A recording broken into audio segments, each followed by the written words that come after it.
We're going to talk about an important topic this morning. Some of the questions that come in focus on what is the best workout for weight loss. What do I need to be doing? Well, here's why this question is difficult, and here's why an umbrella approach, an umbrella, doesn't work, because a lot of us are different.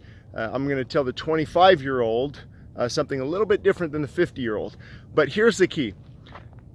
To effectively lose weight, your diet, your lifestyle, and your exercise program all have to work in unison. A lot of it has to do with what you're eating, the type of food you're eating, and your exercise, your caloric expenditure during exercise. So let me just try to focus on the basics. And again, some people will disagree with this, but I truly believe that you have to burn more calories, which are units of energy. You have to burn more calories than you are taking in.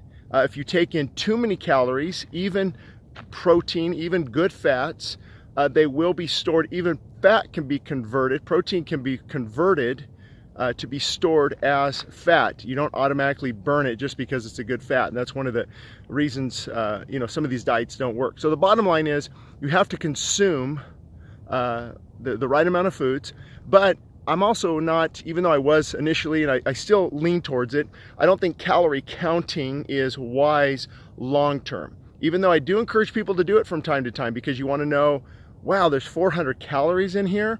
And I think it's important for a person to know your basal metabolic rate. You know, how many calories are you burning just existing? For example, if I'm burning 1,800, 2,000 calories just existing, then it'll give me a good frame of reference on how many calories I should be taking in. So you do look at caloric intake, and you also the types of food you're eating.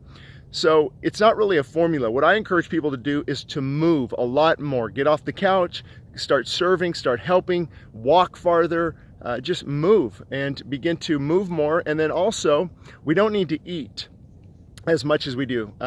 There's been a lot of numbers out there, but most people eat 12 to 15 times a day, even more, up to 20 times a day. And you might say, Shane, that's impossible. No, think about the sugar drink, the health drink you had, the can of juice or the cup of juice or that handful of almonds or that dried fruit. We're putting stuff in our mouth continually. So we are raising insulin levels, which triggers fat storage in many cases. So to give you the ultimate workout designed to lose weight, you have to incorporate cardiovascular activity, and then we could get into anaerobic against oxygen or aerobic for oxygen. Aerobic exercise is cardiovascular training. Anaerobic would be more muscle type training. And then you have HIIT, high intensity interval training. You have core stabilization training. You have long-term cardiovascular training where you're just walking for a couple hours. All of these burn energy. But cardiovascular, aerobic type, you have a consistent type of heart rate. You're dipping into your glucose storage much more efficiently. But I'm also a fan of high intensity training. But if you're 55 years old, you can't just go run up a mountain like I'm kind of doing here today. If I give you a broad picture, some of these hills in the background, you can get it, at the bottom of and just jog up them. And high intensity training. There's the sun, by the way.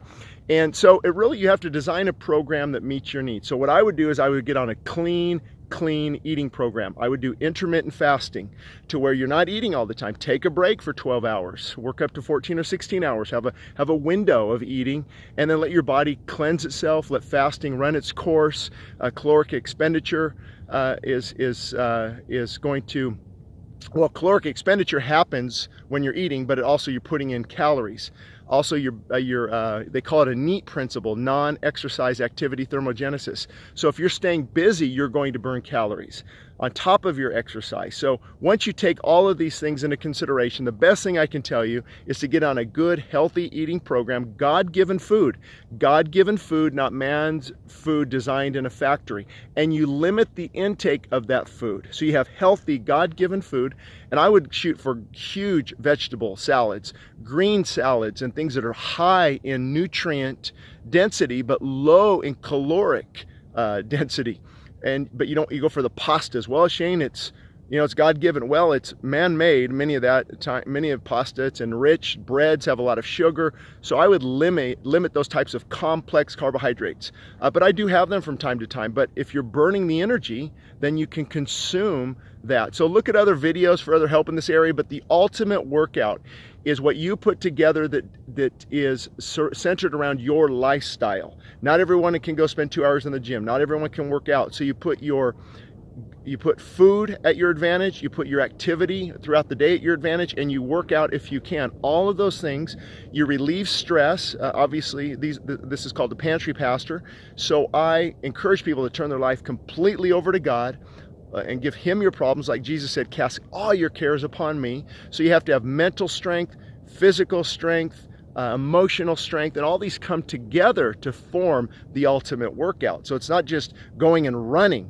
You can go and run for an hour and then eat bad food and be mentally unstable, and it's not very healthy. So look at the whole package. And if you have any questions, let us know in the comments section. Hopefully I can get to those. Thank you.